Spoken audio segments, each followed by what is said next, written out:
Baik. Selamat malam. Assalamualaikum warahmatullahi wabarakatuh.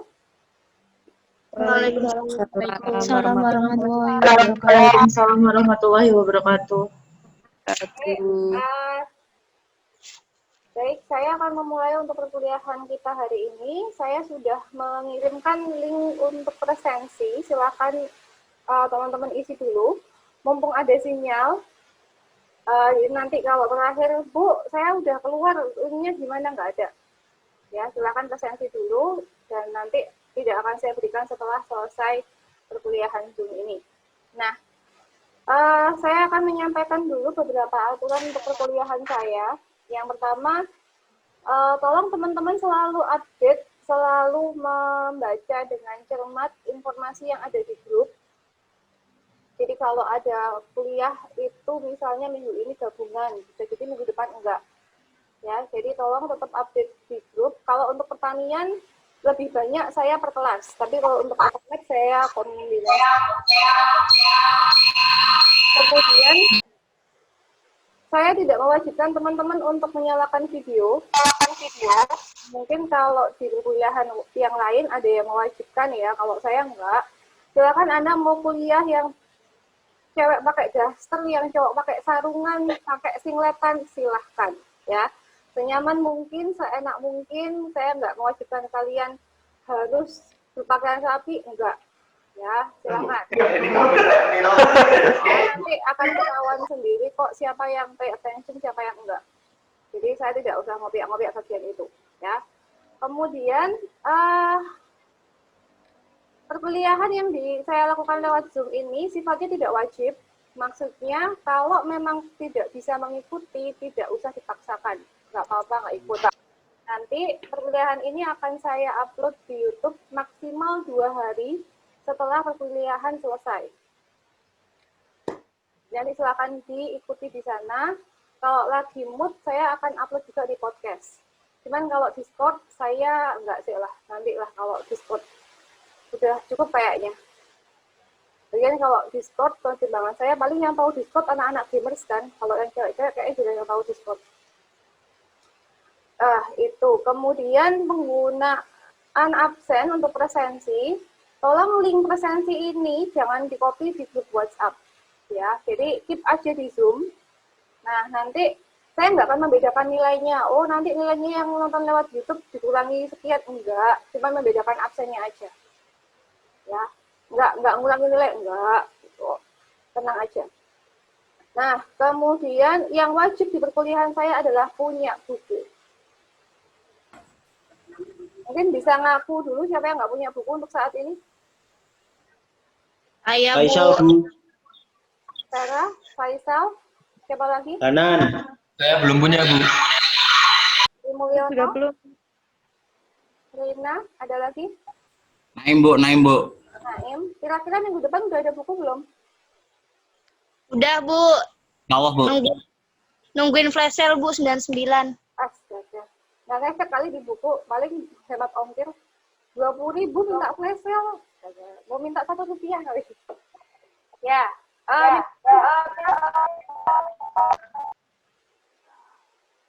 Minggu depan saya harap sudah punya semua ya. Kenapa saya mewajibkan punya buku? Satu, bukunya nggak mahal. Saya tidak mewajibkan Anda punya buku yang harganya 200.000, enggak. Itu kalau di Shopee 25.000 dapat. Ya, didoakan aja yang ngarang buku udah banyak bukunya ya. Jadi kita budget masal, jadi nggak apa-apa. Kemudian, yang kedua, buku itu adalah jembatan bahasa saya, bahasa ekonometrika, dan Anda. Jadi kalau nggak ada buku, akan lebih sulit untuk memahaminya. Oke, sudah dipahami ya? Oke, 97, oke, lumayan banyak. Saya akan share screen. Oh ya, saya mau share dulu hasil quiz kemarin. Saya sengaja ngasih quiz. Quiz ini saya ngasihnya karena satu kali running quiz itu cuma bisa 50 orang. Jadi makanya quiznya saya kasih bertahap. Saya udah yakin ini kelas terakhir yang saya kasih quiz pasti nilainya bagus semua. Kenapa? Karena kasih udah nanya ke kelas yang lain, jawabannya apa, itu pasti. Nah, maka Ya wajar sih. Ini kuis nggak masuk nilai ya, tenang aja. Bu, saya nggak bisa kerjain. Iya, nggak apa-apa.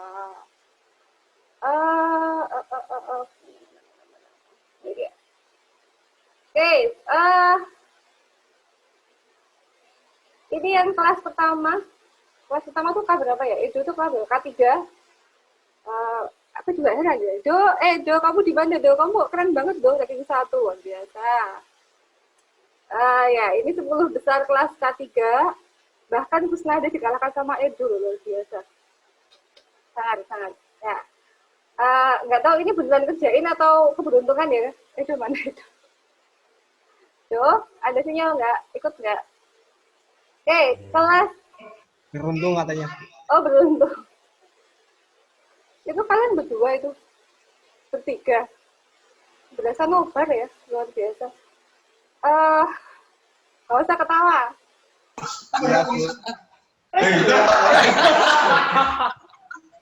Udah. Terus kelas K1 Himawan, wow Himawan, luar biasa. Ini final tenan ya. Kalau Siti oke lah, Maulida oke lah. Ya. Kelas 1 lagi satunya Himawan. Nah, yang K2 ini Fitri, saya belum terlalu kenal teman-teman K2 ya, jadi mohon maaf kalau nggak hafal teman-teman yang di K2. Saya berusaha menghafalkan teman-teman K2. Ya, ini yang rankingnya seperti ini. Oke, nanti kita bahas untuk kuis ini. Ini kuis ini udah sampai bab 2 ya sebetulnya. Jadi, ya cukup lumayan. Gampang kan ya soalnya ya. Terus saya akan masuk ke materi. Saya mau tanya dulu nih sama siapa ya? Ami mana? Ami kau? Mbak Ami. Halo, Bu. Ya, Ami. Coba dong ceritakan ke teman-teman menurut pendapat Ami, ekonometrika itu apa? Ekonometrika menurut pendapat saya ya, Bu. Sengertinya ya, Bu. Ya, nggak apa-apa. Bosan resep biasa aja. Ekonometrika itu tuh ilmu atau alat, pokoknya buat ngitung-ngitung data. Gabungan dari ekonomi, matematika, dan statistika. Terus, sudah? Sudah itu aja, Mi? Ya. Oke, kata Ami, ekonometrika itu buat ngitung data. Natasha mana? Nat? Sudah. Ya, Bu. Lanjut, Nat. Kalau Natasha apa, Nat? Apa, Bu? Ekonometrika apa, Nat?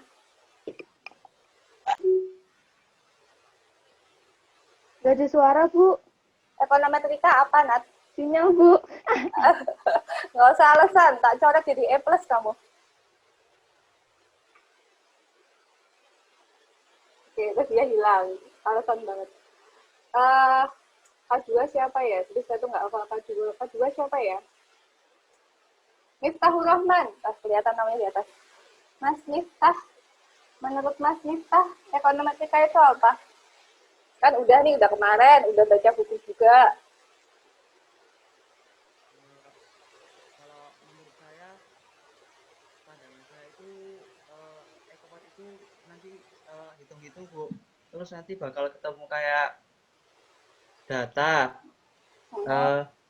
Kata kalau tanya-tanya cutting itu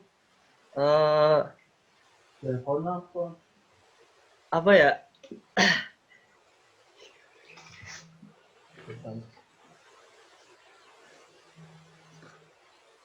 Sudah. Intinya pengukuran gitu, Bu. Intinya pengukuran.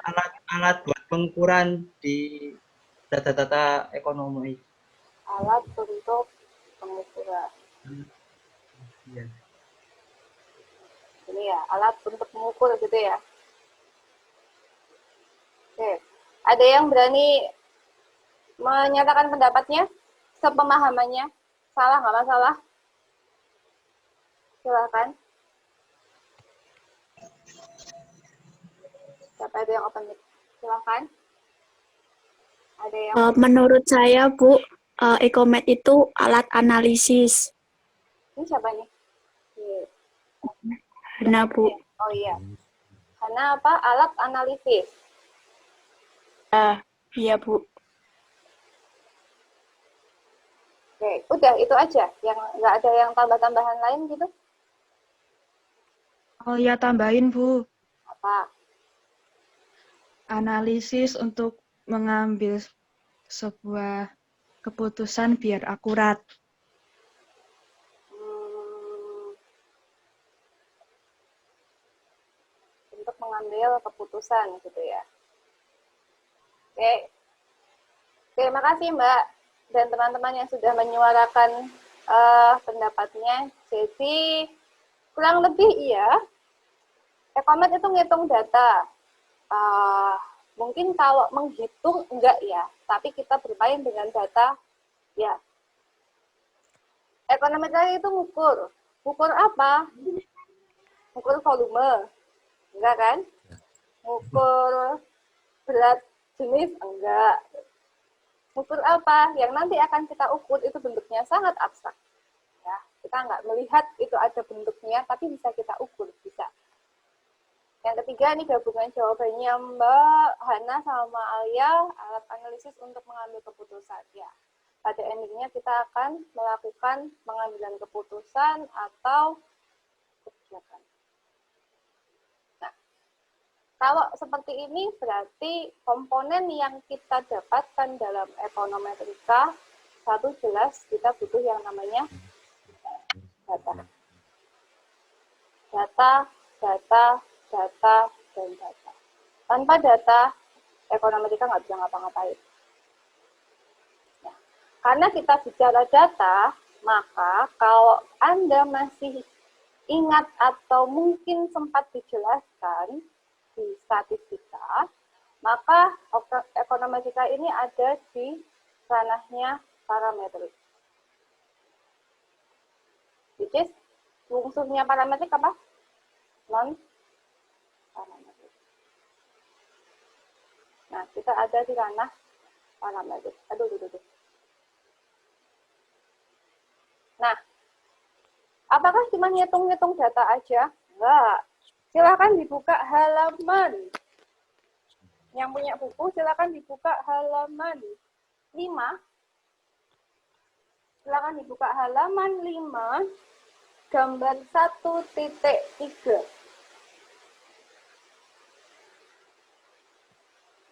Bahwa menyelesaikan sebuah ekonometrika atau yang nanti kita sebut dengan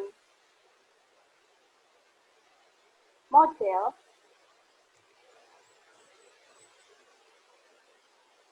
itu membutuhkan sebuah tahapan. Tahapannya apa? Di situ ada pernyataan teori atau hipotesis. Jadi silakan dibuka gambar 1.3 yang bawah ya. Ya, pernyataan teori atau hipotesis, kemudian dilanjutkan dengan spesifikasi model, dilanjutkan ke estimasi model, dilanjutkan ke uji spesifikasi model, kemudian kembali lagi ke uji hipotesis, barulah kita boleh melakukan prediksi. Nah, ekonometrika itu bukan satu bagian dari itu, bukan, tapi seluruh tahapan itu adalah ekonometrika. Dari tahapan awal, pernyataan hipotesis, teori atau hipotesis, sampai prediksi itu adalah satu kesatuan, tidak bisa dipisah-pisahkan.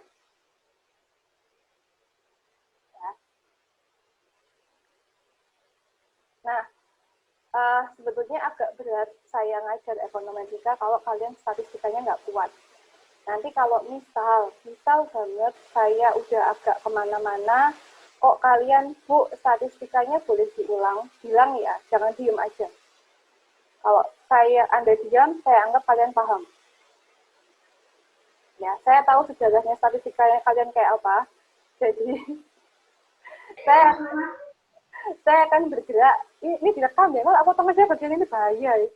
Terlaporkan aku bisa terpecah dengan otomatis. Saya tahu sejarah kalian statistika kemarin bagaimana, jadi nanti kalau misalnya Bu, bagian statistika yang ini diulang, bilang. Kalau enggak bilang, aku bablas. Baik, saya kasih contoh dulu bagaimana how to-nya ekonometrika secara hasil. Jadi saya kalau ngomongin teori panjang-panjang kalian ngantuk, saya akan langsung ke contoh. Jadi pada gambar 1.3 ini mungkin kalau ada yang mau ngefoto gambar ini taruh di grup silahkan ya. Boleh. Kok nggak grup no? Nggak bisa lah. Saya sudah megang 4 device di sini. Kalau ada yang mau ngefotoin gambar 1.3 buat teman-temannya silahkan. Ya. Nah, tahap pertama sesuai gambar 1.3, tahap pertama adalah pernyataan teori. Langkah kedua adalah model. Langkah ketiga adalah uji spesifikasi model.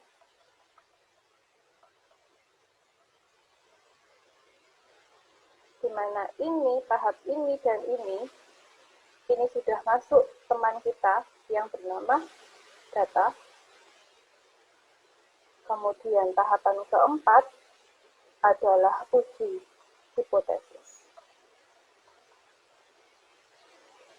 Dan yang kelima adalah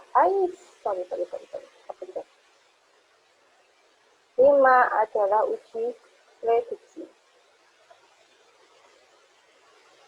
Nah, maka dalam sebuah modeling ekonometrika, kita tidak bisa lepas dari yang namanya teori. Ekomet dan metode itu kaitannya sangat erat. Nah, cuma saya nggak tahu kalian metodenya kayak apa, ya, karena ekomet sama metodologi penelitian itu ibaratnya dari kalian merumuskan masalah. Jadi sebelum masuk ke sini, itu ada yang namanya masalah, kemudian latar belakang,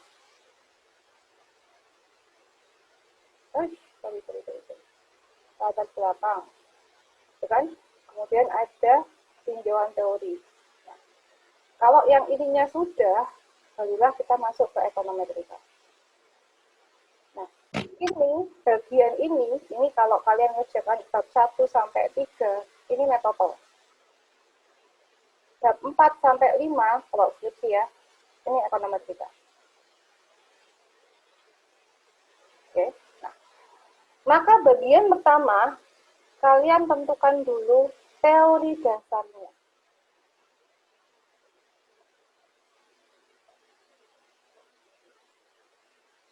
Tentukan dulu. Kita mau bikin model. Kita mau membuat sebuah model. Model itu apa sih? Model itu adalah sesuatu yang mau kita duga. Apa yang pertama kali harus tahu? Teori. Dapat dari mana? Mikro, makro, mikro 1, mikro 2. Semua mata kuliah dasar semester 1 sampai 4 itu basic kalian cari teori. Oke, tentukan dulu teorinya. Nah, contoh yang saya gunakan adalah teori produksi. Ini biasanya ada di mikro kan? Cuma kalau di mikro, ya nanti arahnya ada ke biaya gitu kan, dan segala macam. Nah, kita pakai teori dasarnya aja dulu. Teori produksi. Ini masih produksi yang basic banget, masih produksi yang neoklasik, belum yang macam-macam. Ya, kita basicnya teori. Maka dari teori ini, kita pasti sudah memahami, oh yang namanya fungsi produksi, bahwa output dalam sebuah fungsi produksi dipengaruhi oleh kapital dan oke. Jadi misalnya kalau sebuah pabrik menghasilkan pabrik apa ya namanya? Kerupuk rambak lah. Aku ingatnya kok kerupuk rambak ya. Misalnya produksi UMKM kerupuk rambak. dalam satu hari bisa produksi 1 ton misalnya. Nah, tentu dari mana bisa produksi segini? Tentu ada beberapa bagian kapital. Kapital itu berarti, kapital atau modal dan tenaga kerja ya. Fokus ngantuk aku. Ada beberapa bagian kapital dan ada tenaga kerja. Apakah kita ngitung, oh kalau kapitalnya kita pakai misalnya 200 kilo kulit sapi. Apakah kita melakukan tambah-tambahan? Oh 200 kilo kulit sapi ditambah 2 tenaga kerja sama dengan rambak 1 ton. Enggak seperti itu. Ya, jadi jangan dibayangkan ini adalah kita melakukan tambah-tambahan. Tidak. Bentuk persamaan fungsi seperti ini, ayo masih ingat ketemu saya zaman dulu? Saya bilang apa? Selalu ingat bentuk seperti ini. Bentuk fungsi seperti ini melambangkan bahwa yang di depan kita sebut sebagai variabel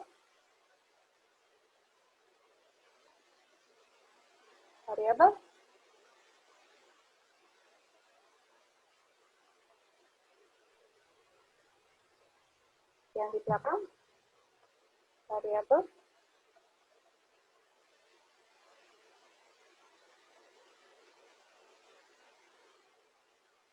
ya, bahwa kerupuk rambak tadi yang 1 ton tadi adalah output, adalah tujuan, adalah hasil. Maka hasil tujuan adalah variabel yang membutuhkan variabel lain. Paham ya? Keberadaan kerupuk rambak 1 ton itu tidak mungkin ada tanpa variabel lain. Maka dia disebut sebagai variabel dependent. Nah, capital dan labor, modal dan tenaga kerja adalah faktor pembangun dari rambak kan? Kalau nggak ada modal, kalau nggak ada bahan baku, nggak mungkin jadi rambak. Kalau nggak ada yang tenaga kerja yang melakukan pembuatan produksi, tidak mungkin jadi. Apa yomeh dipendelengi kok kan enggak. Nah, maka disebut sebagai variabel independent. Nah, dari bentuk fungsi seperti ini, kita turunkan ke persamaan matematika. Maka bentuknya Q sama dengan alpha 0 plus beta 1 X 1, di mana Q adalah output X1 adalah kapital, beta 2 X2 adalah,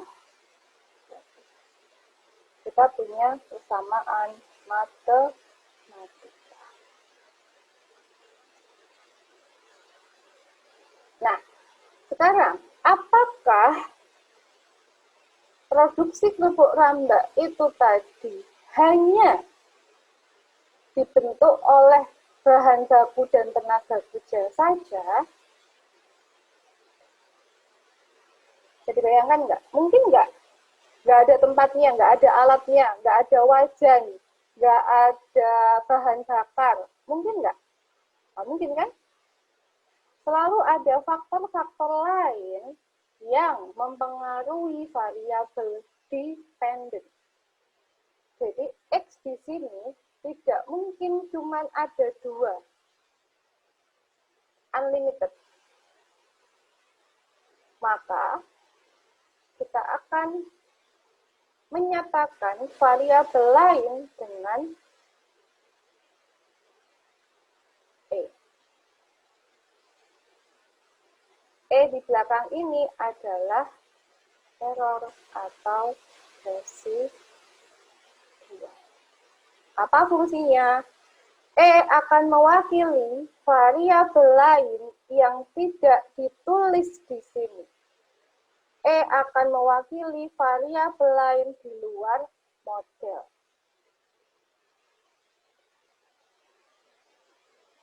Oke, sampai sini bisa dipahami? saya berusaha selambat mungkin. Semoga nggak ngantuk ya kalian ya. Soalnya kalau ngantuk. Oh iya, ini zoomnya saya pakai yang premium ya. Jadi 40 menitnya bisa lewat. Oke, baik. Saya ulang. Maka, ya, siapa yang mau tanya silakan. Bu Anita izin bertanya. Ya, Untuk E-nya itu kan error. Maksudnya itu variabel yang tidak pasti atau yang berubah ya, Bu. Nah, itu maksudnya seperti apa, Bu? oke Mbak. Kayaknya pertanyaanmu nggak bisa tak jawab sekarang. Nanti sama berjalan ya. Itu penjelasan untuk E itu masih 4 pertemuan lagi. Selama 4 pertemuan. Baik, Bu. Terima kasih. Hari ini tak kenalkan dulu bahwa pada sebuah model persamaan ekonometrika, kita sebutnya dengan model empiris. Kenapa empiris? Karena ada datanya. Kalau nggak ada datanya, bukan model empiris. Dia cuma sekedar model matematika. Model empiris itu selalu ada datanya. Ya. Maka bentuk dari penurunan teori fungsi produksi kita turunkan menjadi model empiris sebagai V sama dengan alpha 0 plus beta 1 X1 tambah beta 2 X2 tambah C. Output X1, X2 sudah kenal kalian ya. Saya kenalkan dengan E, error atau residual. Diingat dulu bahwa E mewakili semua variabel yang tidak dituliskan di sini. Bahwa untuk menjadikan kerupuk rambak sejumlah 1 ton tadi, tidak cukup hanya ada modal, yaitu kulit sapi dan tenaga kerja. Butuh yang namanya infrastruktur. Butuh yang namanya cuaca mungkin kalau mau dijemur. Nah, tapi variabel lain itu tidak kita masukkan ke dalam model. Kenapa? Karena kita anggap variabel yang lain itu tidak mempengaruhi.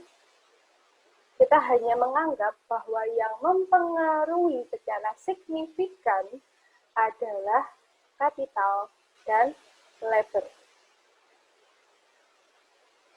Oke. Di sini ada alpha 0, di sini ada beta 1, ada beta 2.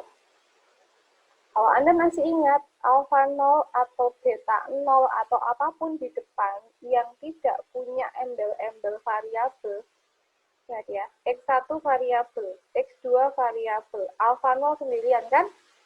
Nah, alpha 0 adalah konstanta. Artinya apa? Kalau tidak ada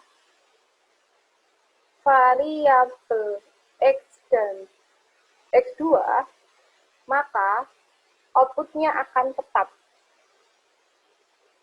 Nah, ini gimana? Nanti saya jelaskan kembali. Kemudian ada beta 1, ada beta 2. Masih ingat namanya apa? Erika, masih ingat beta 1, beta 2 itu apa ya? Koefisien, Bu. Koefisien apa? Ya, Bu. Koefisien, iya benar, koefisien. Koefisien apa? Koefisien parameter. Ya. Jadi alpha 0 adalah konstanta, beta 1, beta 2 adalah entitas yang nempel sama variabel. Yang namanya koefisien parameter. Parameter itu apa? Parameter itu sama dengan variabel. Jadi ini koefisiennya. Ya. Atau nama lain koefisien parameter ini apa? Masih ingat nggak? Apa ya? Masih ingat nggak nama lain beta 1, beta 2 selain koefisien?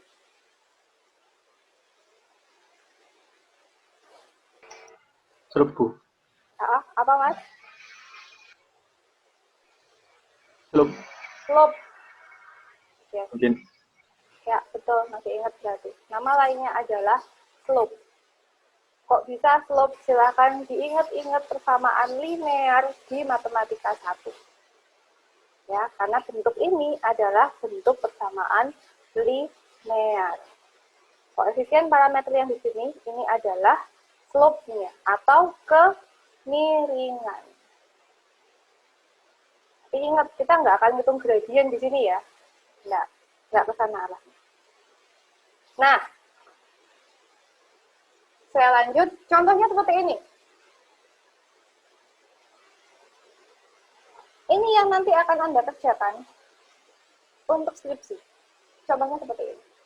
Jadi kita punya sebuah masalah. Ini punya masalah dulu. Analisis faktor-faktor yang berpengaruh terhadap produksi hasil tangkapan. Sorry, saya pakai pertanian ya. Baik nelayan perahu motor tempel dan perahu tanpa motor. Maksudnya apa? Kita ingin tahu apa saja faktor-faktor yang berpengaruh signifikan terhadap produksi tangkapan nelayan. Berarti produksi tangkapan adalah output kan? Nah, outputnya ada dua kondisi. Kondisi yang pertama, nelayan menggunakan perahu motor. Kondisi yang kedua, nelayan tanpa perahu motor. Nah, kok bisa Bu meneliti ini? Nah, kok bisa meneliti ini? Itu urusannya metodologi penelitian. Di ekonometrika, Anda sudah tahu masalahnya, sudah tahu yang mau dihitung, tinggal metode analisisnya kita bahas di sini. Paham ya? Nah, kita punya sekarang namanya variabel. Variabelnya produksi hasil tangkapan nelayan perahu motor. Ini variabel. Saya bilang ini variabel kelompok 1. Nah, ini kelompok 2.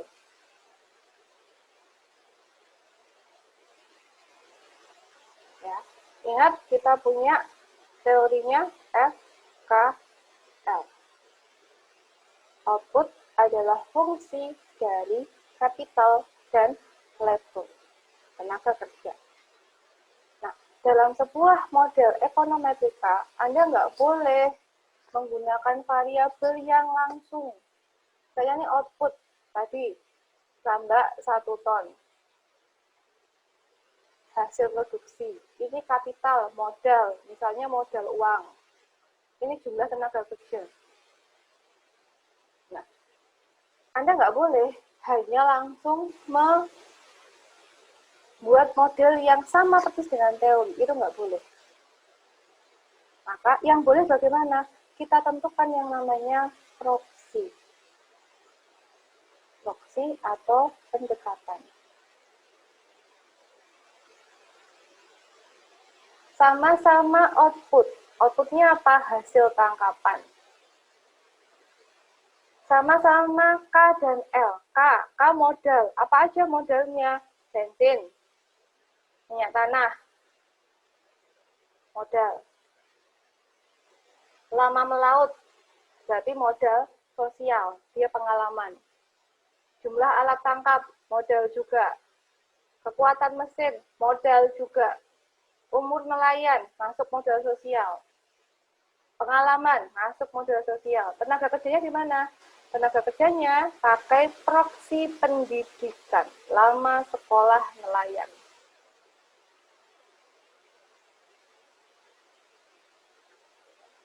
Paham ya? Nah, proses mencari ini, mencari variabel, itu prosesnya di metodologi penelitian. Ekonometrika sudah ada variabel, sudah ada data, mari kita olah. Oke, sampai sini ada pertanyaan dulu, enggak? Bisa dipahami nggak kira-kira?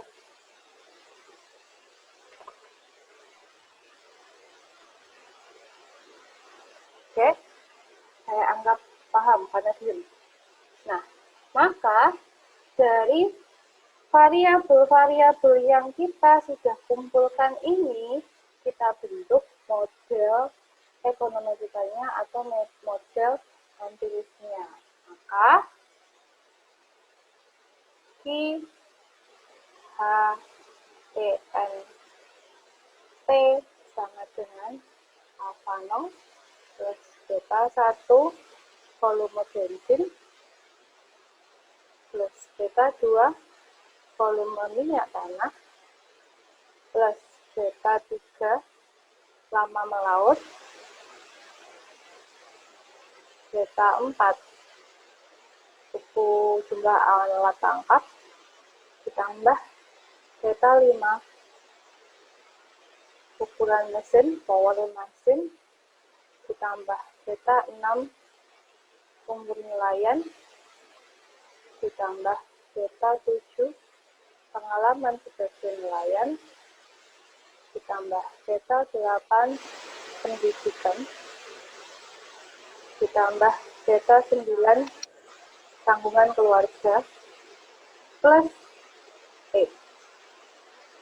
Kenapa E? Karena masih banyak variabel yang tidak kita masukkan ke dalam model. Kalau dimasukkan bisa dibuat kan?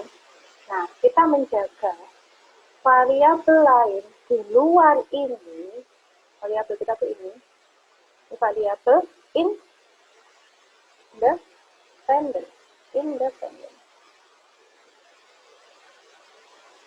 Ini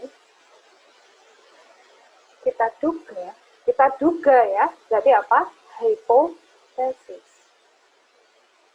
Kita duga bahwa hanya 8 variabel inilah yang paling utama mempengaruhi produksi hasil tangkapan nelayan. Kita tidak memasukkan variabel cuaca, curah hujan, kemudian apa jumlah istri misalnya, ini kan dia tanggungan keluarga ya. Mungkin ditambahin jumlah istri kan, jadi kan kalau nelayan istrinya banyak. Nah, variabel lain yang tidak kita masukkan ke dalam model, kita masukkan di versi 2. Apa Bu? Yang semua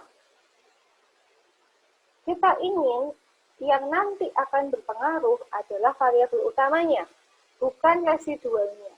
Jadi residual itu harus 0. Kenapa? Kalau residual nanti ada angkanya, berarti variabel kita nggak bunyi kan?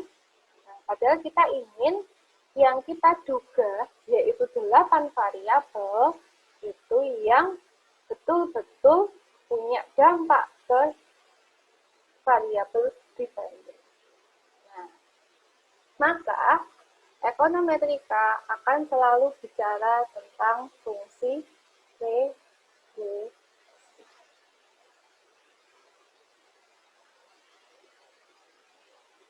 Jadi basis utama ekonometrika adalah regresi. Kenapa? Karena regresi adalah sebuah model alat analisis yang memang ditujukan untuk melihat hubungan antar variabel.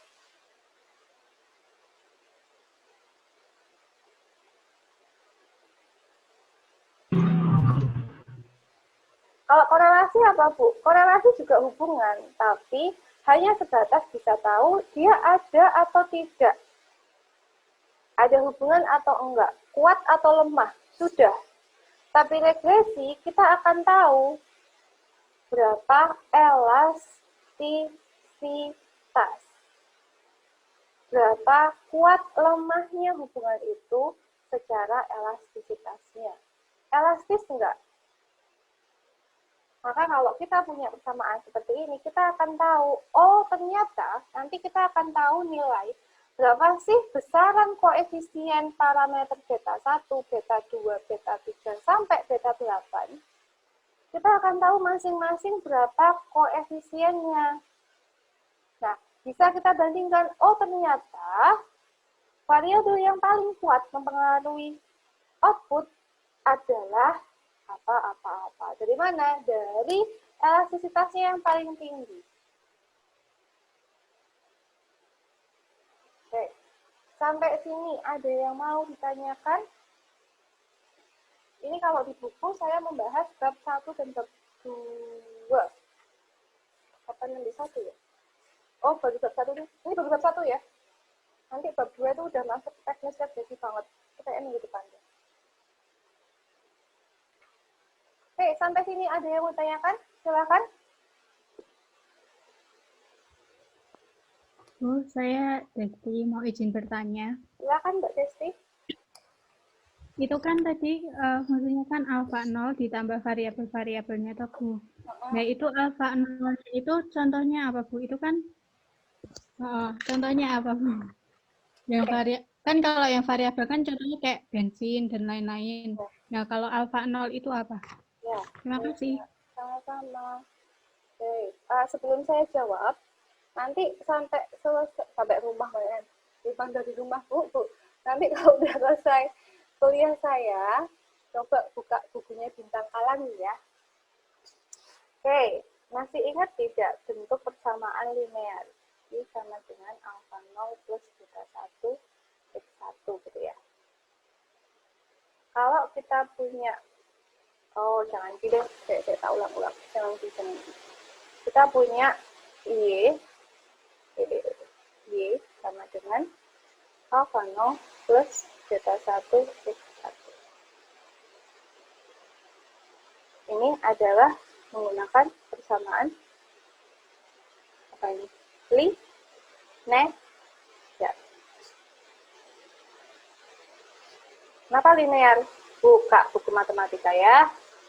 Nah, maka kalau kita gambar, bentuknya gimana? Kalau Y sama dengan alfa 0, maka di sini Y, di sini X kan? Alfa 0-nya kan di area sini. Maka si Y itu akan bernilai di sini kan?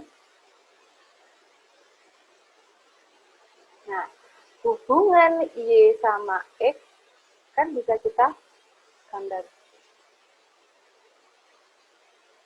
Nah, ini adalah persamaan Y sama dengan alfa 0 plus beta 1 X. Nah, maka beta kan di sini nih. Slopnya kan beta 1. Nah, ini alfa 0. Alfa 0 itu apa? Ya konstanta. Ingat nggak? Fungsi konsumsi. Bahwa konsumsi, kok aku lupa, ada yang tulis konsumsi nggak? Bentar. Buka dulu. Konsumsi ada Y pendapatan sama dengan C plus I ya? Saya lupa. Insya Allah ya. Mas kan kalau saya salah di betulkan ya. Betulkan ya. Ingat nggak? Berapapun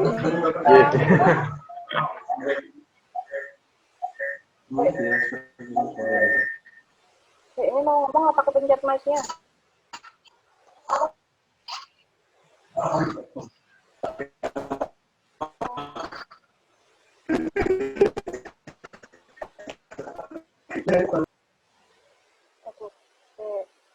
Kalau nggak di chat deh, ada chat nggak di sini? Udah, gitu. Ingat nggak? Terminologi pada ekonomi, berapapun pendapatan kita pasti akan melakukan konsumsi. Ya kan? Nah, artinya apa? Artinya kalau kita tidak pendapatan, jadi kan nanti dia akan dimulai dari konstantannya negatif kan? Kenapa? Karena kita ngutang. Nah, alfa 0 itu adalah kondisi di mana variabel itu akan punya nilai meskipun tidak ada variabel yang lain. Jadi konstanta atau alfa 0 itu adalah nilai variabel Y, berapapun nilainya, kalau tidak ada variabel lain, maka Y akan bernilai sejumlah konstantanya. Dipahami nggak? Itu Mbak Desi. Jadi kalau dibuat sebuah contoh, konstanta itu bukan contoh bentuk variabel, itu bukan. Tapi konstanta adalah keberadaan nilai dari Y saat tidak ada variabel lain. Bahwa Y pasti akan dimulai pada titik tertentu. Kalau positif, dia akan dimulai dari sini. Kalau negatif, jadi dia akan dimulai dari sini. Ini si alpha 0. Tapi dia negatif.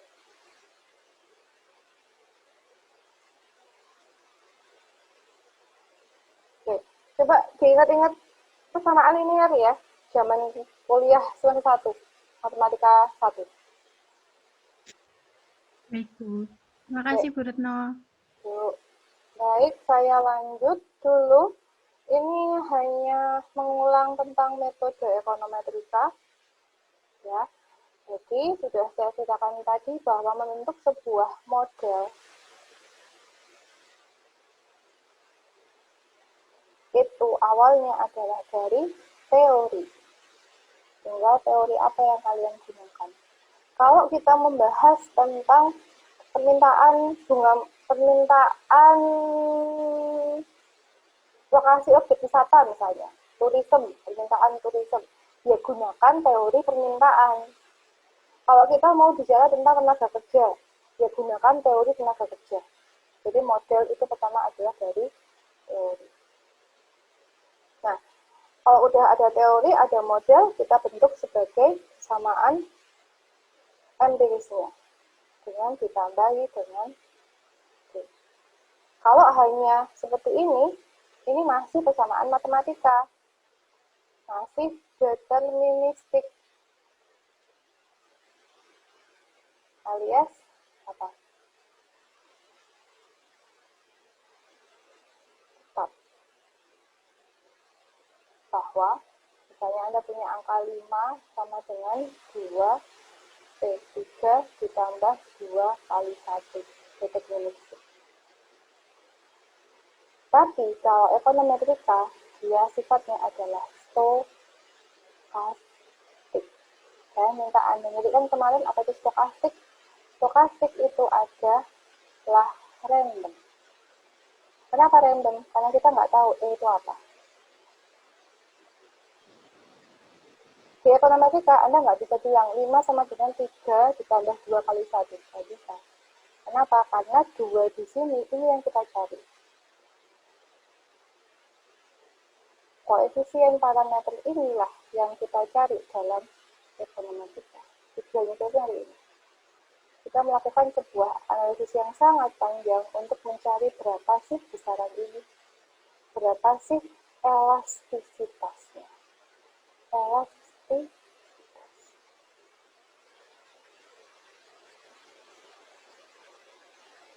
Ya. Nah, kemudian metodologinya ini hanya rangkuman dari apa yang sudah saya ceritakan tadi. Gitu. Nah, kemudian langkahnya ini juga sudah, ini sama dengan di halaman ke gambar 13, sebenarnya lebih detail. Nanti kita akan masuk. Saya udah masuk di sini, bagian teori, membuat model. Nah, besok kita akan masuk di data, estimasi, dan cara mengujinya. Oh, ini yang tadi.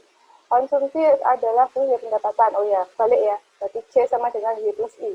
Sorry. Nah. Di mana C sama dengan Y plus I, itu bahwa konsumsi adalah fungsi dari pendapatan. Nah, kalau kita bentuk sebagai persamaan, maka C sama dengan alpha 0 plus beta 1 pendapatan. Plus E.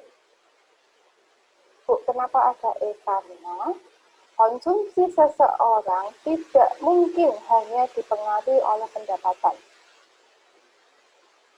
Apa, Bu? Ya macam-macam. Semua hal yang tidak kita masukkan dalam persamaan model kita, itulah sini. Nah, dalam teori konsumsi, beta tidak hanya slope, tetapi juga sebagai MPC, atau marginal propensity to consume. Dari mana dapat ini? Ini dari teori.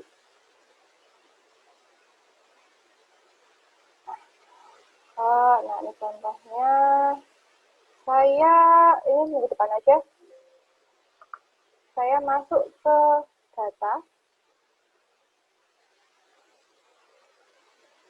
Ada beberapa jenis data yang wajib kalian tahu dan pahami.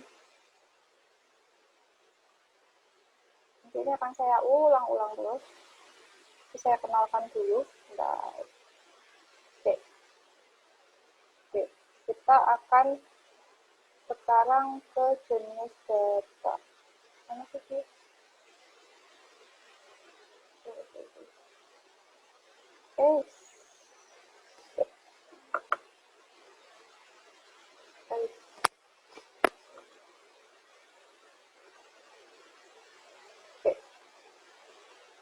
Ada tiga, ini jadi satu ya. Ada tiga jenis data utama yang kita gunakan dalam estimasi model. Ya, ingat, ya namanya model empiris itu adalah sebuah model persamaan yang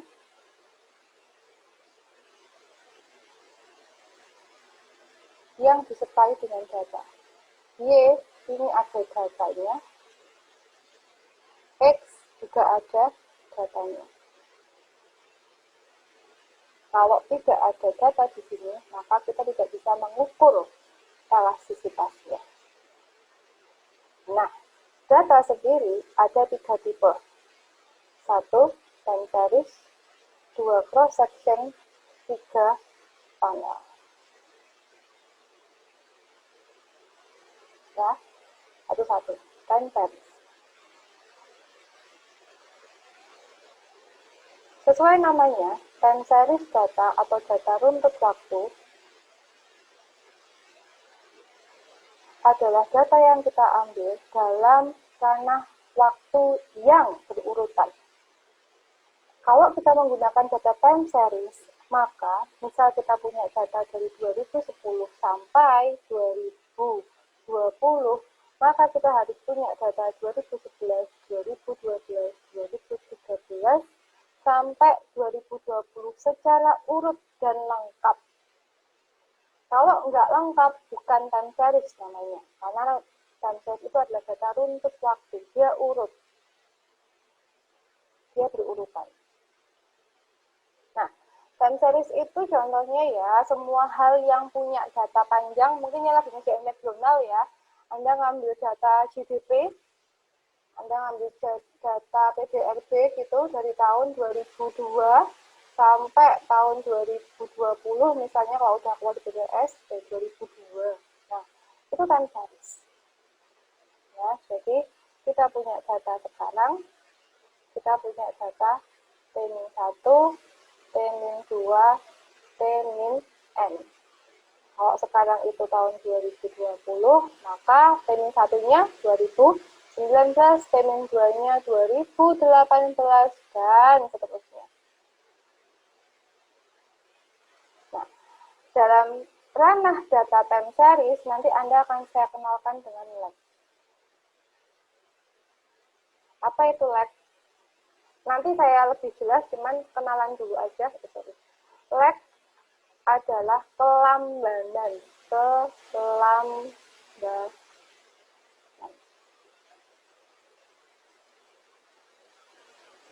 Jadi, pada data time series, kenapa sih kok kita harus banget menggunakan data time series?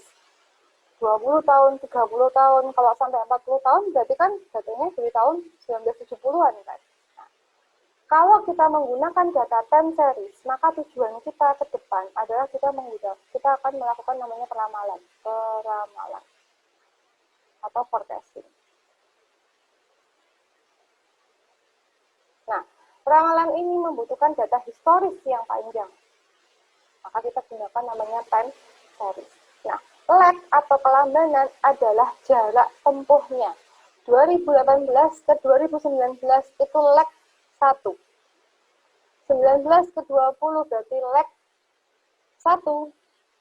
Yang namanya lag 2 itu berarti 2018 ke 2020. Itu jarak ini adalah lag. Kalau tahunan, kalau bulanan gimana? Kalau bulanan berarti Januari T kan, Berarti T-1-nya apa? Desember. T-2-nya apa? November. Nah, jarak antara Desember ke Januari berarti 1 leg. Nah, itu time series. Kemudian yang kedua adalah cross section. Cross section itu bahasa Indonesianya adalah kerat lintang. Kalau cross section, kita tidak memperhatikan unsur tahun. Cross section hanya diambil pada satu waktu tertentu dalam satu kali periode pengamatan. Maka cross section ini biasanya datanya data primer. Tahu ya data primer ya? Data yang langsung kita ambil ke lapangan. Langsung ke lapangan, ke responden ngambil data primer. Nah, kalau cross section itu ibaratnya Anda punya wadah, punya mangkok, gitu. Nah, udah kita kumpulkan aja datanya. Cross section. Nah, yang perlu didefinisikan dalam cross section adalah respondennya. Siapa nih respondennya nih? Petani kah? Pelaku UMKM kah? Yang hanya kita ambil periode pengamatannya dalam satu waktu. Mau 1 bulan, mau 1 minggu, mau 1 tahun, tapi hanya satu waktu. Tidak melihat tahun-tahun sebelumnya. Itu namanya cross section. Yang terakhir adalah data panel. Data panel, nah, nanti yang full ini nanti aja, karena ini sebetulnya sama, cuma agak dikit-dikit. Nah, kalau data panel adalah data gabungan dari cross section ditambah time series. Contohnya, jadi kalau kita punya data cross section, misalnya PDRB tahun 2019, 35 provinsi. 34 ya. Sorry, 34 provinsi. PDRB tahun 2019 di 34 provinsi. Ini adalah data cross section. Nah, kemudian kita gabung dengan data PDRB tahun 2018 untuk 34 provinsi, 2017 34 provinsi. Nah, ini adalah data panel. Bedanya kalau time series itu berarti kita nggak ngomongin provinsi, 34 itu enggak. Kalau time series berarti Anda hanya misalnya provinsinya Aceh. Aceh PDRB tahun 2017 sampai 2019. Ini time series.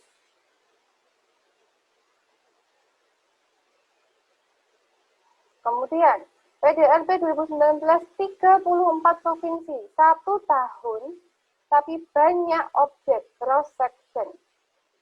Digabung namanya data panel.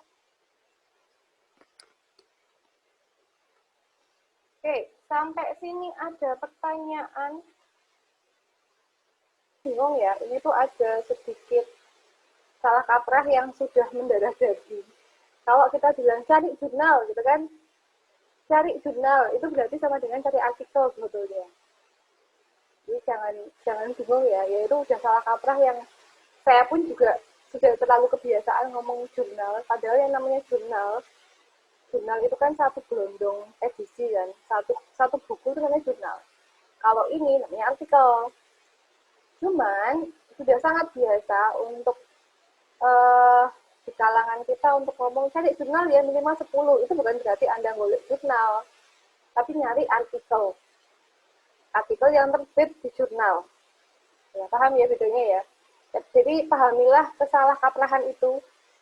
Ya, emang gitu. Saya pun juga sering kayak gitu. Nah, ini ada artikel dari Fajrin Hardinandar. Dia terbit di REP. REP itu kan jurnalnya yang saya kelola ya, punyanya Bidar. Coba dicari. Saya nggak minta Anda ngitung, saya nggak minta Anda resume, nggak butuh saya resume nggak bakal saya baca juga. Coba dicari. Ini variabelnya apa toh? buat PR Bu, enggak. Sekarang coba dilihat variabelnya apa, kemudian modelnya itu yang mana, ya. Dibaca sepintas, jadi harusnya kan nanti sebelum kuliah udah saya minta Anda untuk baca. Oke, saya sedikit mengulas. Anda kalau baca artikel kayak gini nggak usah baca yang bawah dulu, baca abstraknya dulu ya.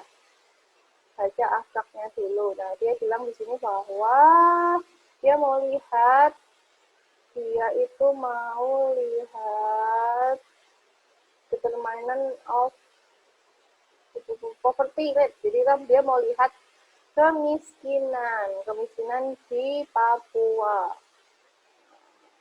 Kemudian dia mau menggunakan metode, dia pakainya ECM dan FGLS. Nanti Anda ketemu ECM di Ecomed 2. Ecomed 1 nggak sampai ECM, masih regresi biasa.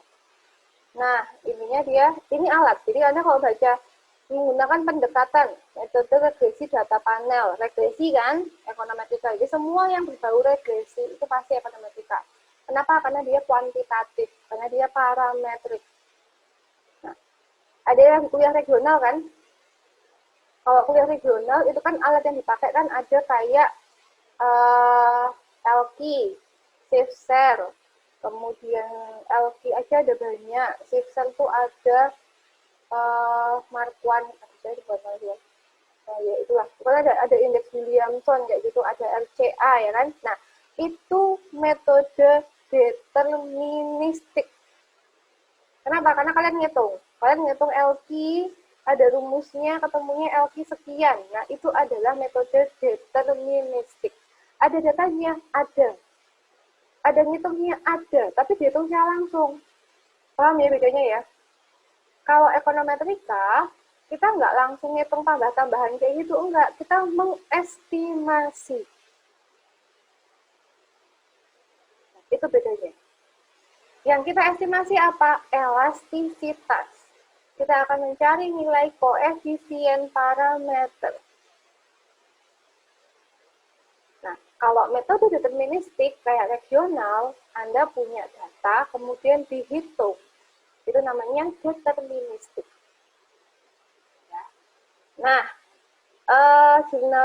artikel ini menggunakan metode regresi data panel dengan pendekatan ECM. Nah, ini adalah kawan-kawan dari metode ekonometrika. Itu bla bla bla di situ. Nah, mari kita lihat variabelnya apa aja. Saya cuma minta Anda untuk melihat variabel teman-teman. Nah, ya sekalian lah ya. Nah, ini ada pendahuluan dan segala macam. Nah, menyusun pendahuluan itu kan isinya masalah, kemudian fakta-faktanya apa, kemudian apa sih yang mau diangkat, kemudian ada landasan teorinya. Nah, landasan teori di sini itu bisa menggantikan, mereplace atau mensubstitusi teori yang tadi saya bentuk dalam bentuk matematika. Teori yang output tadi Q sama dengan FKL. Nah, di sini dia tidak menggunakan teori yang diturunkan langsung, tapi menggunakan teori yang dijabarkan dengan paragraf. Boleh? Boleh. Yang jelas ada basis teorinya. Nah, sampai sini ini masih teori, ini masih teori. Nah, masuklah kita ke metode penelitian. Metode penelitian itu ada di sini terkait dengan objeknya apa, sampel berapa, populasi berapa, teknik pengambilan samplingnya bagaimana, kemudian sampai di variabel. Oke. Nah, kita sampai di model empirisnya yang dia pakai di sini adalah ini, bahwa poverty adalah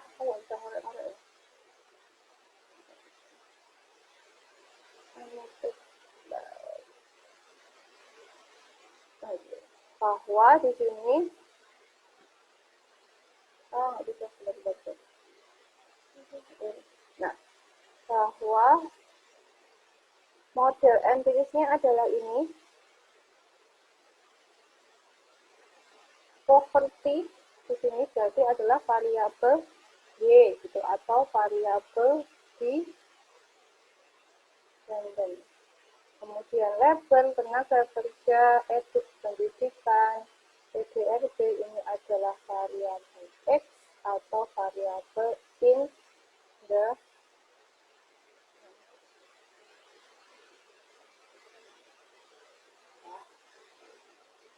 ya. Saya cuma mau kalian nyari itu. Nah, sampai sini ada yang masih belum paham tentang apa itu model empiris. Model empiris. Ya, ini model empiris. Bentuknya apa? Bentuk model empirisnya adalah model persamaan matematika. Dia pakai U di sini. Nanti bedanya apa? Di belakang kok ada kadang-kadang U, kadang-kadang E, kadang-kadang topi. Nah, ini ada artinya masing-masing. Ini beda-beda. Nanti kita bahas di pertemuan selanjutnya. Kapan pakai U, kapan pakai E, kapan pakai V. Itu beda-beda. Ada lagi pakai W. Nah, jadi notasi yang di sini itu bisa diganti dengan notasi Yunani apapun. Ini mau kalian ganti nano, tera, theta, bebas. Nah, yang perlu dipahami adalah yang di depan tidak punya variabel yang nempel di dia, maka ini adalah konstanta. Di sini namanya adalah intercept. Jadi kalau kalian baca intercept itu sama dengan konstanta. Nah, theta adalah koefisien parameter. Tadi karena udah betul koefisien aja boleh. Lengkapnya koefisien parameter atau slope atau elastisitas. Kemudian ini adalah variabelnya, ini X1, X2, dan X.